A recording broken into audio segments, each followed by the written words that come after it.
This is my review of our in-person Claim Your Reparations Now event held at the Shrine of Ajay in Grosvenor Gardens in Victoria. I arrived early to prepare the space, and those 3 white bags in the background were in front of the shrine, so I had to move them out of the way, clear away all the cobwebs, sweep the place and seal the area so no nefarious entities could come in and interrupt our meeting. So why did we hold it at the Shrine of Ajay? Ajay is a Yoruba goddess associated with wealth, abundance and prosperity. Her symbol is the cowrie shell. Apparently, these 2 shrines, one male and one female, were taken from Yoruba land in Nigeria and placed here. But according to Wikipedia, and you're going to have to read in between the lines, the shell-covered huts were designed by French architect Jean-Charles Moreau in 1952 as part of a redesign of the park. After the war, it was decided that the gardens needed smartening up, and the huts were installed as part of this makeover as a symbol of Anglo-French unity. It said, and I quote, "The fabrique-style buildings are covered with shells from England and France and are used to store gardening equipment." No mention of Yoruba land where they came from or of the goddess Ajay. So how did the Shrine of Ajay end up a short walk from Buckingham Palace, and what is the significance of it being placed here? I'll just leave that question there and move right along. We opened with a drumming workshop with the Pan-African Society Community Forum's subsidiary group, Ukombozi Ancestral Drums. 1, 2, 3, 4.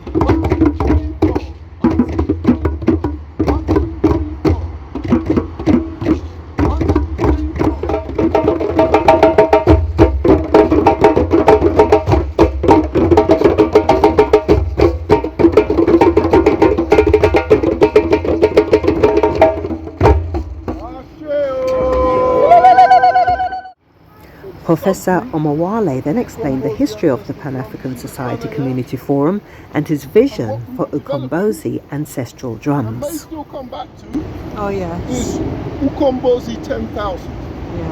Yeah. The idea of Ukombozi 10,000 is to get 10,000 drummers together on an occasion. So if you would like to join the Ukombozi Ancestral Drums, visit the website pascf.org. Join their drumming classes every Sunday from 1 p.m. You can also purchase a drum with an optional bag and Professor Omawale's books on African history. I did do a talk on why we should be claiming reparations now, but my voice was drowned out by the traffic, so I'm going to dub over this video and put the link below where you can get more help with writing your letters.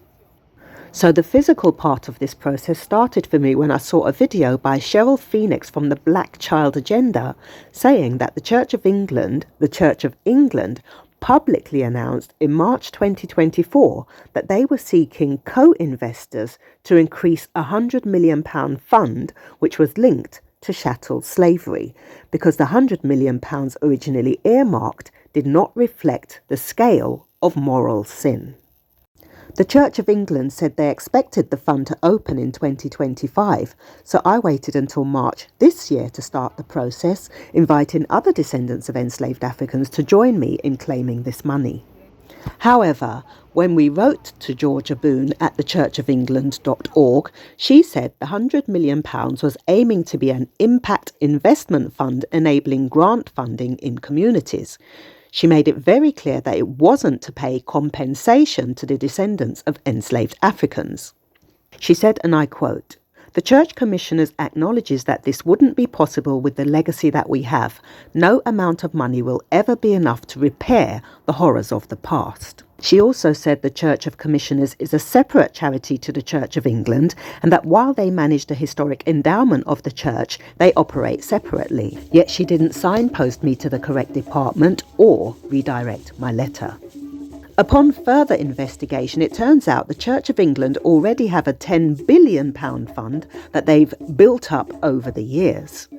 You can listen to Cheryl Phoenix reading the report the Independent Oversight Group wrote, which was set up after the Church of England publicly acknowledged its historical benefits of international slave trade in January 2023.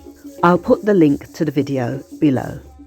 The report says the origins of the Church of England's £10 billion endowment fund were partially traced to Queen Anne's bounty, a financial scheme established in 1704 based on transatlantic chattel slavery. So it doesn't take a genius to work out where the £10 billion that the Church of England have accumulated over the years came from. Now, I didn't find this out until after I'd sent my letters to the Church of England, that they were among the wicked enslavers who were paid off for the loss of their stock by HMRC when slavery was supposedly abolished. It took the British government from 1833 until 2015 to finish paying their compensation. This means their descendants benefited too, and many were able to build generational wealth with that money. And to add insult to injury, some of you even helped pay off the descendants of these enslavers through your taxes. Meanwhile, the descendants of enslaved Africans who had their inheritance stolen have nothing to pass down to their children or future generations. Between the Church of England and HMRC, I'm sure they can work out a proper compensation scheme for the descendants of enslaved Africans, just like they did when they paid off the wicked enslavers over a 182-year period. The report said the church must take action to address their shameful past, yet the church commissioners only announced a £100 million fund, and none of it was to pay reparations to the descendants of enslaved Africans. So this is what we should be claiming from, the £10 billion, not the £100 million. And even that isn't enough to pay us our reparations, but it's a start. And some of us are even the descendants of royalty who were enslaved. We had our inheritance stolen and have nothing to pass down to future generations. The British government even had the nerve to say they bought the Africans' freedom, like they weren't the ones who enslaved them in the first place. How much money did we contribute in taxes towards the wicked enslavers' compensation scheme? Shouldn't we be claiming it all back as part of our reparations? So the two places we can claim reparations from are HMRC and the Church of England. As I said in my letter to them, religion and politics are the two wings that enabled the British Empire to fly. You can download my letter from my Patreon and use it as a template to write your own letter. Sign up as a free member. Now, if you identify as the descendant of royalty like me, you can also claim from the royal family. Now, thank goodness we're not all the descendants of enslaved Africans, so if this doesn't resonate with you, most likely you're not. If you don't know if you're the descendant of an enslaved African, my fictional character Queen Leticia did a video to help you identify whether you are or not, and I'll put the link to it below. So if you would like to join us in claiming our reparations as a community, I'll put the link to my Claim Your Reparations Now collection on my Patreon below. Sign up as a free member and download the letters I sent to the Church of England to use as a template to write your own. I've also shared what made me start this Lovolution, and I've put the links to our WhatsApp and Telegram groups, which you can join to find out when the next in-person event is, where you'll be able to get help with writing your letter. So the plan is to reclaim our stolen inheritance and repatriate to our motherland with our wealth so we can invest it in her, build villages, build businesses and rebuild our communities, because as the ancestral mothers who I channel said, you cannot heal in the same place that made you sick.